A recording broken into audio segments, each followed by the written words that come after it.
Gen Z, we have a massive wake-up call for you. We know that Gen Z doesn't want a job.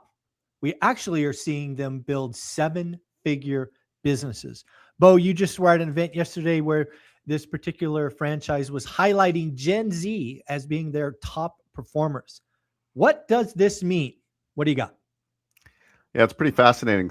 The franchise development rep basically told us that 50 to 60% of her top performers in the system are all Gen Z. So Hmm. you're getting these kids that are like 21, 22, getting into business going, hey, mom, dad, I'm not going to go to university. Or maybe they went and got done early, but most of them are just getting into owning a business. So what does that look like? This investment's probably, let's say 120 to 150,000 with working capital. They get in with like 10 to 12% down payment, so 15, 18 grand down. The Hmm. rest is financed, and they're able to generate really good revenue. Now, obviously, you have to follow systems and be coachable. But this particular business model, they install custom closets, so they're kind of disrupting the market. So Hmm. you don't need a brick and mortar location. You can run the business from home. Um, they have they use AI, which basically measures the The space. Yeah. space, right, Yeah. and does a custom. Here's what you're going to get. Sign the deal. Average ticket could be anywhere from $2,000 to $10,000, right, on these Wow. things. Hmm. They usually come in at a lower price point than the other players in the space. The material gets dropped off, gets delivered directly to the owner's property. They do residential, they do some commercial, walk-in closets, garages, mud rooms, laundry rooms, some commercial type stuff. Uh, it's really a sales and marketing machine. Hmm. And the franchisor has been in this industry for a long time. And what you'll see with franchisors, they build a platform. So he has this closet company, he has a company that does another franchise that does dryer vent cleaning, which is another really boring business that can be extremely lucrative, fast ramp up. So when Yeah. people think about franchising, don't think about big brick and mortar. Brick and mortar makes sense for some people, Hmm. but like these home based, fast ramp up businesses are a great way to cut your teeth in the franchising world. Yeah, I just think this is a trend that is going to ramp up exponentially over the next 18 to 24 months. And what do I mean by that? I think Gen Z has always seen what millennials and Gen X did by taking on $100,000 in debt and really being stuck. I think Gen Z is the first generation that is now looking at college as the lack of return that it is for most people and going, no thanks. Then you have the threat of AI taking out lawyers, accountants, and all these other things. I think Gen Z is going to jump at franchises, especially the Gen Z who happen to have parents that might want to go in with them to help start something, maybe give them the investment capital. I just think I think Gen Z is going to shock everyone with how many entrepreneurs Gen Z has, and franchises seem to be a way a lot of them are going. I think this will be a trend in 10 years that will be noticeably different.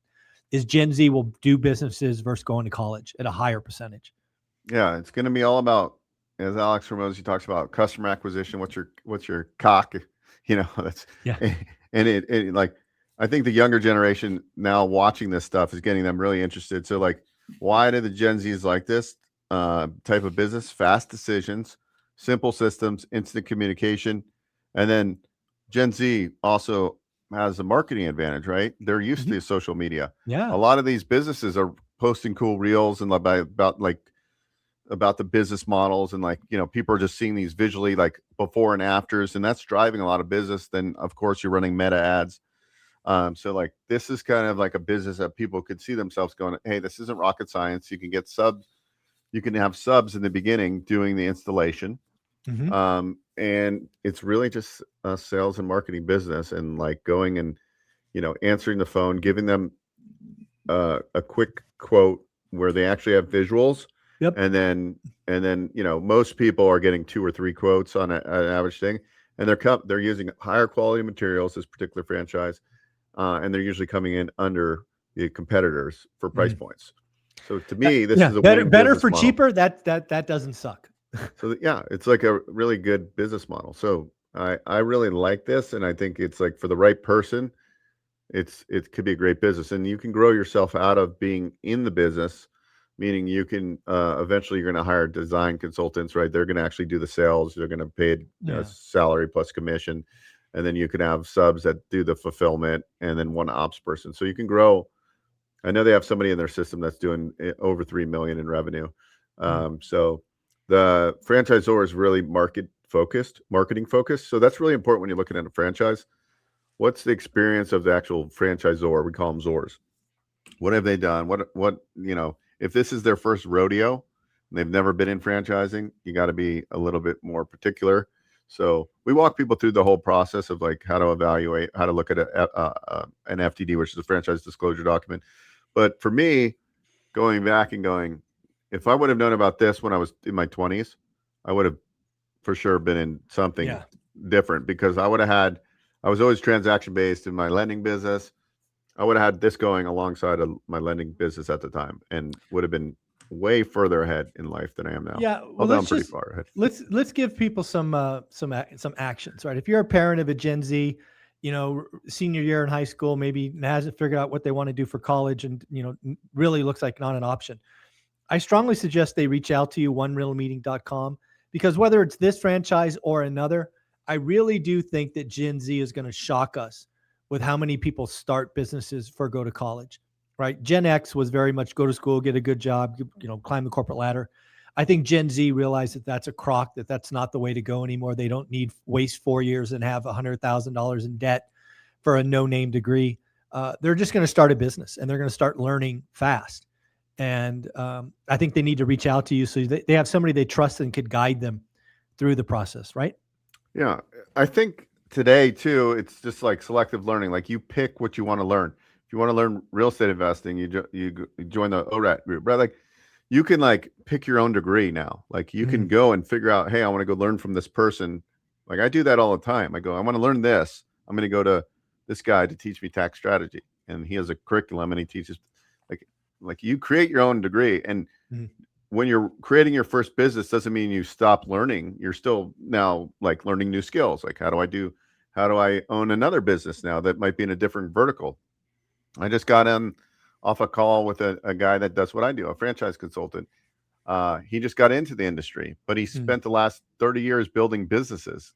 And like he's owned like franchises, like tons of them. I mean, he owns a home healthcare business and he's got 150 nurses working for him. Oh, and wow. he's still, and he's like, well, he's done like everything. And the point is like, you can own multiple, but this guy has probably owned like 40 different businesses in the last 30 years. It's probably worth several $1 million. He doesn't need to necessarily do this, but that's the kind of people always go. We had a conversation at our franchise conference yesterday, and they were asking like, how do you spot red flags when somebody comes in and like they want to like kick the tires and look at a business, right? And it all stems down to one thing: motivated. How motivated is this person? And you can tell when I have initial conversation. Are you motivated, or you just want to like dip your toe in the water? Are you interested or motivated? Yeah. Yeah. Do you want to really buy that first rental property, or you just like to listen to Zuber talk about it for 3 years? That's the question. Yeah, I like it. Well, again, there are a lot of people in my community that are interested in this, and a lot of them are parents, and they have kids that are really looking at this. And again, Gen Z, I think, is going to shock people with how many people don't go to college and start franchises. Bo, if they want to reach out to you, what do they do? Go to onerentalmeeting.com. And I would say that when all the people I've talked to thus far, which has been a good amount, in the ORAT, they're actually high quality, meaning those are people that I want to talk to every day, because those are people like, hey, I'm doing good in my tech job. Got 3 or 4 rentals. Some of them have 15 or 20. It's like, those are the people that are the ones that actually make good business owners. Love it. Good job, community. Reach out, onerentalmeeting.com. Love to hear if some of you are going to take your Gen Z kids to Bo, because I think that is going to be an interesting discussion that I hope to hear about later. Thanks, buddy. Take care. Have a good week. Thank you.